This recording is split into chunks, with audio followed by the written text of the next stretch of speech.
abrimos un turno de preguntas, no sé cuánto tiempo tenemos, pero antes de comer algo de tiempo tenemos para discutir, claro que sí. Sí, bueno, a mí me han encantado las dos.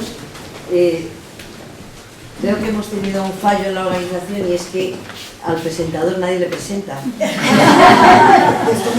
Entonces, bueno, todos saben que la anteriora presidenta de mesa, la anteriora, ya ven que era Ángeles Toajas, catedrática del departamento y miembro del proyecto, y Sergio Ramiro, el becario de CPU, está haciendo una magnífica tesis dirigida por Ángeles Toajas y es también miembro del proyecto y ha formado parte, como he dicho antes, del equipo organizador. Dicho esto, yo la verdad que he disfrutado muchísimo con las dos ponencias. Me interesa mucho, que a lo mejor está súper estudiado y lo único que evidencio es mi ignorancia, toda esta relación con el Bosco como coleccionista específico del Bosco. ¿Está estudiada o no? Ahora que hemos tenido tan recientemente la gran exposición de... Tengo un artículo en prensa en Goya sobre eso, justamente. O sea que... Pero vamos, presenté una comunicación, bueno, una ponencia para el Congreso este que hubo que organizó la Fundación Carlos de Amberes sobre Erasmus en España y precisamente analizaba este tema que yo pues hasta ese momento no lo había tratado específicamente porque las colecciones de menciones están sumamente amplias que de ahí podrían salir, es un tema que no tiene fin realmente.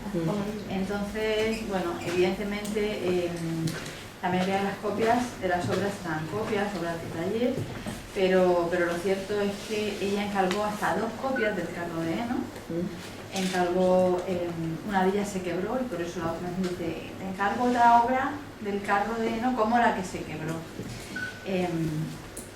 Después San Juan Evangelista, una boda de Caná, la Torre de Babilonia, que según Pilar Silva probablemente esas 2 obras estuvieron en el Alcázar y se quemaron en el incendio. San Cristóbal con el Niño, que es la descripción es idéntica a la del Museo de Rotterdam. La obra que tenemos del tríptico de los improperios y luego algunas piezas pues que no podemos identificar claramente pero que nos dicen que son del Bosco, caras con malos gestos, en fin, dentro de un poco de su línea. Pero es un tema interesante, le apasionó desde el primer momento, sin duda derivado de la contemplación directa del Jardín de las Delicias, que era propiedad de Enrique de Nassau. Entonces, a partir de ahí, toda su vida hasta el final, porque las copias del carro de heno datan de los últimos encargos. Fue una especie de obsesión que la llevó a ir escribiendo copias y obras de taller, porque aunque habla del Bosco, evidentemente es muy difícil que fueran originales, tampoco lo sabemos, ¿no? O sea, ella lo cita como tal y los inventarios también, incluso las monedas. Muchas gracias. Luego le pregunto a él, pero una cosa más. Y esta, que me ha parecido curioso, ¿no?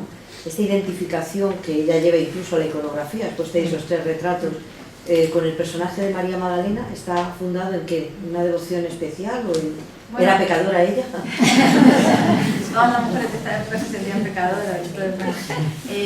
Realmente no está fundado en nada más allá de que tiene un porcentaje muy elevado de imágenes con María Magdalena y esa representación es suficiente para Thomas Kren a raíz del análisis que él realizó de los 2 retratos que están en las galerías de Berlín para considerar que ella busca esa identificación con María Magdalena. No parece del todo descabellado, es decir, parece que tiene bastante solidez, sobre todo porque de Mencía se conservan 4 retratos ahora mismo y 3 tienen variaciones, pero siempre lleva tal documento en las manos. Sí. No sé si lo hablamos, tenía alguna... No quiero acaparar, luego le pregunto a Sergio. Vale. Bueno, felicito a los dos, naturalmente, y voy a hacerte unas cuantas preguntas, Sergio, si no te importa. Claro que sí.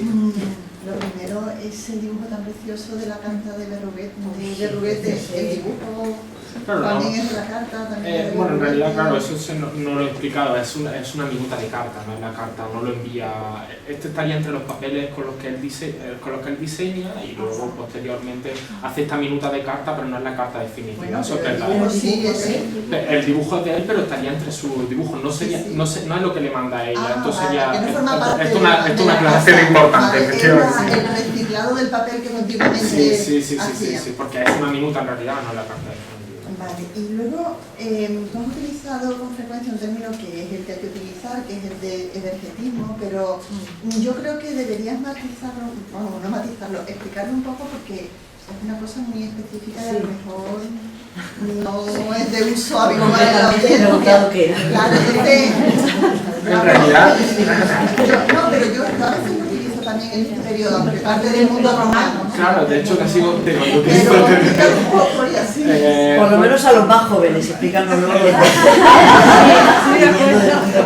En realidad un concepto que viene de la antigüedad clásica, efectivamente, que era el gastar bien en realidad va ligado con la magnificencia, ¿no? Con la recuperación de la magnificencia. De hecho la RAE no lo contempla, por eso habría que ponerlo entre comillas, ¿no? Y evidentemente el buen gastar, sobre todo en obras que redunden en el bien público y que... Sí, pero que a la vez fomenten la imagen de promotor. evidentemente esto tiene una dirección que al final acaba redundando en tu nombre, pero en realidad la primera opción no implica la segunda viene por reconocimiento social al fin y al cabo. Y es cierto, la RAE no lo reconoce y yo, pues, la verdad, siguiendo su escrito, la verdad que es cuando lo he recuperado creo que es bastante, bueno, ni me dice, ¿no? Bueno, creo te digo que no es una idea mía, que yo me saco de Cándida, que es la Bueno, persona clave La en antigua. este asunto, porque además es profesora de, Claro. o sea, de historia Y antigua. creo que me parece muy acertado, sin lugar a dudas. Y es una de las estrategias que evidentemente ellas siguen a la hora de construirse una fama que esto es que nos lleva también a otros temas, ¿no? Nos lleva a la consideración de la viuda, de lo que debería hacer la viuda, ¿no? que son muy interesantes, ¿no? Pero que evidentemente es un mecanismo de escape, para... Eso sí que es un buen gastar, un buen gastar en obras religiosas. Así que me parece muy acertado, sí. Y ahora una última cosa que estoy segura de que tú la has mirado y la has buscado, pero la gran parte de las obras del Salvador de Úbeda acabaron en la casa de Pilato, porque me imagino que a través de Camarasa, no sé en qué momento, Claro. esas dos casas se funden porque actualmente la casa de Pilato es la sede del Ducado de Medina. Sí. De hecho, en la cámara principal del Torreón, que fue la armadura esa ochavada que yo puse antes, hay un retrato de Francisco de los Cobos. Sí. Entonces, como pienso que todavía en la casa de Pilato hay algunos retratos de damas que no están identificados, podría ser alguno quizá el de María de Mendoza, no lo sé. Simplemente... En realidad todo lo que proviene de Camarasa, y que esto es una pregunta que te quería hacer a Noelia, todo lo que proviene de Camarasa, que está dentro de la Casa Ducal de Medinaceli, viene del Salvador. Entonces ese retrato sí está documentado en El Salvador. Sí. Entonces es normal que haya pasado esa copia así veneciana que tienen ahí. Y alguna obra, el Codex, que tienen un crucifijo, efectivamente. Claro, tienen unos relicarios y algunos fragmentos de orfebrería, pero todo eso viene del Salvador. Los retratos de ellos, falta de saber qué es lo que había en Sabiote y en otros palacios, los tenían en Valladolid. Y es una cosa de la que estoy trabajando ahora. Bueno, es una cuestión complicada, ¿no? Porque María de Mendoza acude personalmente a la moneda de Francisco de los Cobos y compra cierta obra de toda esa colección que había salido en Almoneda, ¿no? Y es lo que se inventaría en 1578 en el palacio. El problema es que justo en el lecho de muerte de María de Mendoza hay una donación que se dona todo el contenido del palacio se dona a su hija, María Sarmiento, la cual lo saca a escondidas por la noche de palacio mientras su madre está muriendo, para que no interceda su sobrino, que es el que era el heredero del mayorazgo. Entonces ahí, y esa obra se traslada, ¿no? Una cosa que espero que salga publicada el año que viene. Todas esas obras se trasladan hacia el sur, se trasladan a Canena, se trasladan a Granada, pero ya no dentro de la familia, ya dentro de lo que protege el marquesado, sino a través de lo que tiene su hija. Y ella dona muchas cosas, dona a San Jerónimo en Granada, funda el Convento de la Piedad en Granada, entonces ahí muy probablemente se vendieran muchas cosas. Por eso la vía Medina Celi, que viene de la Capilla del Salvador, es... Pero sí, le he hecho un vistazo, sí, sin duda, porque no lo he hecho hasta ahora, así que muchas gracias. Sí. Sí.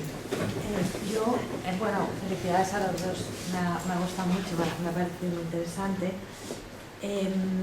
Tenía una pregunta rápida, creo, para cada uno. En el caso de Noelia, ¿tú qué crees que es, o si te has planteado analizar un poco en términos comparativos el caso de Mencía de Mendoza con otras mujeres? El caso más obvio que nos has mencionado tú es María de Hungría.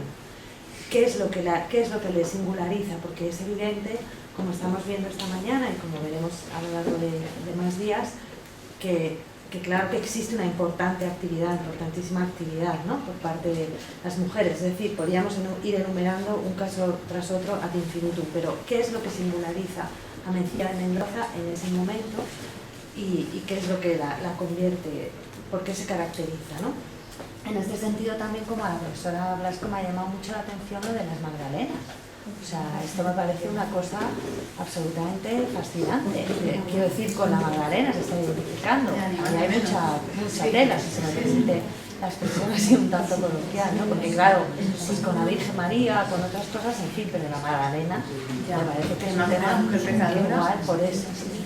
Y luego también otra cosa que quería preguntar a Sergio es la identificación con Berruguete, o sea, la identificación que has mencionado en un momento, su vínculo con la escultura, ¿no? Si te he entendido bien, el vínculo de María de Mendoza con la escultura.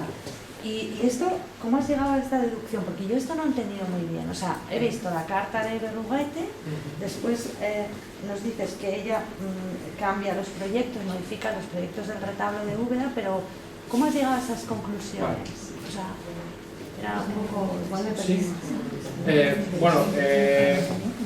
Claro, es un relato más largo, pero viendo más o menos los rastros que nos han quedado de ella, por ejemplo, en la pintura, por ejemplo, una tabla atribuida a Bañacavallo, que ha estudiado la profesora Redondo Cantera también, en Valladolid, que muy probablemente venga de ella, pero es un modelo años 30, no sigue haciendo nada, no sigue comprando nada nuevo, no actualiza, ¿no?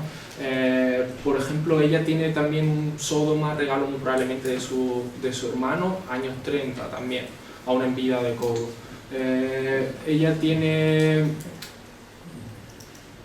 todo lo que aparece en El Salvador, que probablemente proviene de toda esa donación del 46 que se hace, todo lo que no apareció en El Salvador, que justo antes de su destrucción en la Guerra Civil, eran todos modelos años 30, pintura final años 20, años 30. No creo que ella compre nada nuevo, o no me consta que ella compre nada nuevo en pintura, por ejemplo. Pero sí lo que he visto, o lo que voy viendo, es que cuando hay algún nuevo encargo es escultura.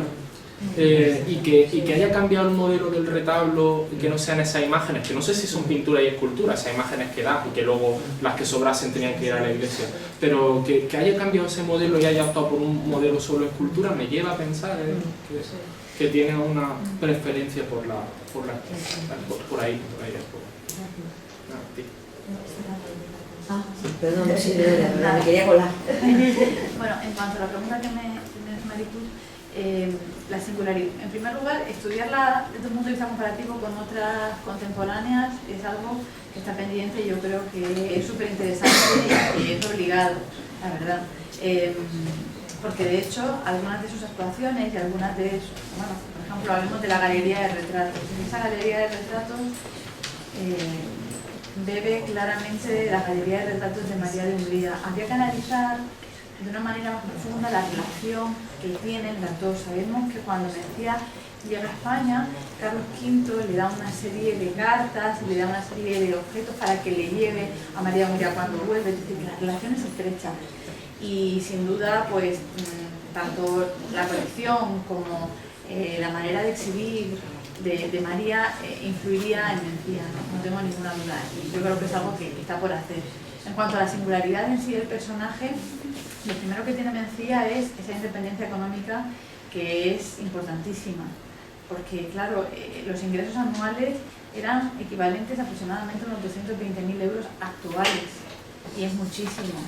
Incluso para nosotros. Sus dos maridos intentaron sacar partido de ese rendimiento, de esa buena posición económica, y ella no consintió en absoluto, sino todo lo contrario. Cuando muere Enrique Nassau se queda allí unos meses intentando sacar partido de la herencia, a pesar de que él había dejado ella como usufructuaria muchos bienes. Es decir, ese es uno de los motivos por los que Fernando de Cadavid tampoco se quiere casar con ella, porque sabe que no va a sacar ningún partido. Pero esa independencia económica es una peculiaridad muy importante. Sí. No desde el punto de vista de una reina, pero sí para una noble, tener.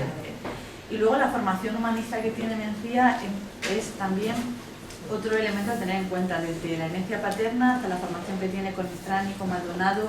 Llega a entrevistarse con el propio Guillermo Boudet cuando pasa por Francia, que le regala los oficios, y luego por supuesto la figura de Vives. Entonces a partir de ahí hay una serie de peculiaridades que yo creo que la hacen un personaje singular, y bueno, y su carácter. No lo hemos hablado porque no hay tiempo, son 20 minutos, pero tenía un carácter tremendo, de una persona con mucha personalidad, que tenía muy claro lo que quería, y eso también se ha visto en la colección de Obras de Arte. Ella, el 90% de sus obras son de origen flamenco. Cuando vuelve a España todavía vive desde el año 39 hasta el año 54, y apenas compra obras españolas, apenas. Entonces su gusto artístico está claramente marcado, sin duda por la influencia de Enrique de Nassau y el tiempo que ella vivió. Entonces, bueno, yo creo que hay una serie de peculiaridades que merecen la pena señalar. Sí, yo quería insistir un poco a propósito ahora de María más que de Mencía, pero bueno, de las dos, porque enlaza con esto último, Noelia, que tú has dicho, que realmente lo que estamos viendo se ha visto muy bien, yo creo, en los textos que ha puesto Sergio, cómo cambia la imagen literaria, que refuerza el componente femenino de la persona, ¿no? Y cómo después los documentos ya más privados, las cartas, nos muestran a una mujer realmente con carácter, enérgica, con un gran sentido de la política, entendiendo esa política también como la salvaguardia de unos bienes que van a ser decisivos para proyectar una imagen personal, pero sobre todo de poder, como tal una imagen política, ¿no? Y en ese sentido sí creo que es fundamental, tú lo acabas de decir ahora, conocer también muy bien el proceso formativo de estas mujeres, que evidentemente va más allá, tiene que ver con el carácter, pero también con la formación, porque esa formación yo creo que también las prepara, en el caso que me ha parecido muy interesante, cómo ella, hablo de María ahora, cuando muere Cobos, bueno, aparte de que el hombre queda bastante mal parado con esa declaración que hace ella, pero sobre todo como le dice al obispo, bueno, aquí yo no soy una sucesora, yo soy cofundadora y como tal tengo los mismos derechos que este señor, ¿no? Entonces es muy importante conocer también los mecanismos formativos, y si desconozco, porque no conozco ni a María ni a Mencía en profundidad,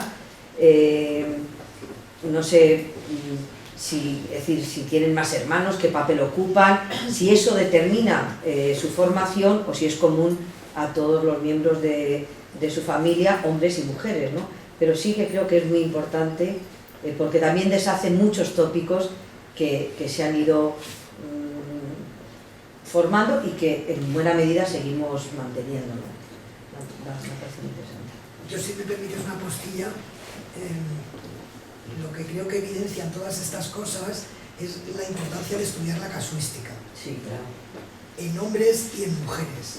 Y es un asunto que precisamente estas perspectivas pueden favorecer, pero creo que eso hay que estudiarlo en todos los casos, precisamente para no construir una historiografía sobre tópicos, porque cuando te pones a analizar los casos, entonces es cuando estás viendo más la realidad. Nada, perdón, era un pequeño inciso. Totalmente de acuerdo. ¿Alguna pregunta más? No, pero te preguntaba No, es que he interrumpido en realidad la comunicación con... No, porque yo quería saber, sí, porque tú sí que has hablado de ella, no sé si se sabe también, perdón. en el caso de María. En el caso de María, claro, ella la casan porque es la mayor de esas 5 hermanas, pero no era la mayor de los hermanos tampoco, ¿no? Y era un matrimonio que le era conveniente a la familia. Con todos esos hermanos tiene relación, pero sobre todo tiene relación con su hermano Álvaro, que llegó a ser obispo de Ávila y luego de Palencia. Con ese hermano tiene mucha relación durante su vida, ¿no? Hay algunas cosas que nos llaman la atención, y es que, la misma Santa Teresa lo decía, ¿no? El obispo de Ávila es su hermana por intercesión de él, ¿no? La que nos ha favorecido tanto, ¿no? Entonces, en todas esas decisiones creo que su hermano está muy presente, ¿no? Además, como unos primeros agentes de intervención, de los primeros que están incluyendo todos los preceptos conciliares en España, y creo que en ese sentido hay que guardarlo, hay que mirarlo muy, muy, muy de cerca. Sobre todo a la hora de construir su imagen durante su vida. De su formación no sabemos casi nada. Yo ahora estoy rastreando todas estas cartas que de los años 30 y demás sobre los agentes. Me he tenido que ir a Italia, a Mantua, y ahí vamos sacando información. Pero antes de eso, matrimonio con Cobos no sabemos nada, y después de repente ya es la patrona, la llaman, porque Cobos le llamaban el patrón, y todo referencias externas, pero no sabemos mucho de su día a día. Y entonces es verdad y es cierto que rastreando en todas las cartas sabemos cómo se va moviendo. Yo sé que ella, cuando no puede estar en Valladolid porque el palacio lo tiene ocupado la emperatriz Isabel, ella va a Galicia, de donde es su familia, o va a Úbeda, pero todos son referencias. De hecho, Cobos le prohíbe salir en el 35, que él está en Italia, dice: no, sales de Úbeda, tienes que quedar aquí. Y no tenemos más noticias a ese nivel, y de su formación sabemos muy, muy poco, es cierto. Si nos atenemos, por ejemplo, a formación intelectual, si nos atenemos a las cartas, su escritura es muy, muy rabatosa, de hecho, las cartas luego no las escribe ella, lo que quiere decir que a lo mejor no tenía una formación muy alta. Pero sí es cierto, yo creo que en su viudedad le influye mucho, influida, o al menos así lo quieren pintar los hombres, que es influenciado por los hombres. Ella, hay un documento muy curioso que en el 83 le deja todo su patrimonio de bienes libres a un licenciado Villafañe, un Hernando Villafañe, que era miembro también del personaje destacado de Valladolid del momento, para que lo venda todo y le paga a los criados. Y en ese caso yo creo que está muy influenciada también todas las corrientes jesuíticas, pero también Juan de la Cruz y demás, que hablaba de deshacerse de los bienes temporales, y creo que en ese sentido, y ella tiene mucha relación con confesores en ese momento. Pero claro, es que habría que ver cómo habla ella. En realidad, a lo mejor una estrategia que tiene propia ella para liberarse, porque hay los criados, cuando hablan en un pleito sobre cómo va a ser cómo fue la herencia finalmente, ella dice: y en un momento insultó a su nieto y dijo que no le iba a dejar estaca en la pared del palacio. Lo cual no habla que decisiones propias tenía. Sí. Pero va a ser muy difícil rastrear hasta qué punto son influencias externas. Eso se sabe. Sí, en el caso de Mencía sabemos que ya es más de descendiente, que él fue uno de los primeros que trajo el libro de hombre, los tradujo, y se encargó de la formación de sus 3 hijas. Mencía era la mayor, y siempre dentro de un ambiente humanista. Conocemos los nombres de las personas que la formaron. Luego ella continuó, no solamente por el matrimonio con Enrique de Nassau, la formación con Vives, la formación con Nicolás Solá, que era otro seguidor de Erasmo muy cercano, que le daba clases de griego. Maldonado fue el que estuvo con ella en este periodo que pasa en España, y el encargado de asesorarla para la redacción de su testamento. Incluso tenía una relación estrecha con Erasmo, al que no llegó a escribirse, pero por otros mediadores intervino en un caso de herejía que querían condenar a uno de los seguidores de Erasmo. Al final de su vida, Mencía, los seguidores de Mencía, las personas que estaban más cercanas a ella, fueron acusados de iluminismo. Y bueno, pues parece ser que dentro de los motivos que puedan llevar a Mencía a tener esa gran predilección por el Bosco, Paul van der Broek ha apuntado, y va a sacarlo en una publicación que está en prensa, que es posible que entre los motivos que le llevaran fuera esa cercanía al iluminismo. Muchas gracias. Bueno, quería saber si la biblioteca de Mencía hay un inventario, ¿se ha conservado un inventario? O Sí. ¿Está publicado? Sí, está publicado todo el inventario de su biblioteca. Al principio, la idea inicial era que ella había heredado una parte importante de su padre, que luego ya aumentó muchísimo. Pero cuando apareció el inventario de su padre, pues nos dimos cuenta de que no era así. Y la importancia es mayor, porque si ella había heredado 400 libros de su padre y había comprado 500 más, 500 ya son muchos. Pero es que si había comprado los 900, el valor es mucho mayor. Y eso es lo último que sabemos, gracias a una investigación que ha publicado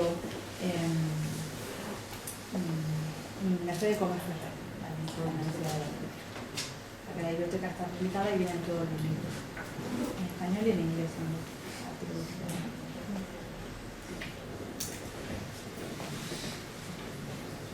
Pues si no hay nadie más, pues levantamos la sesión. Nos vemos esta tarde. El programa dice que nos tenemos que ver a las 4.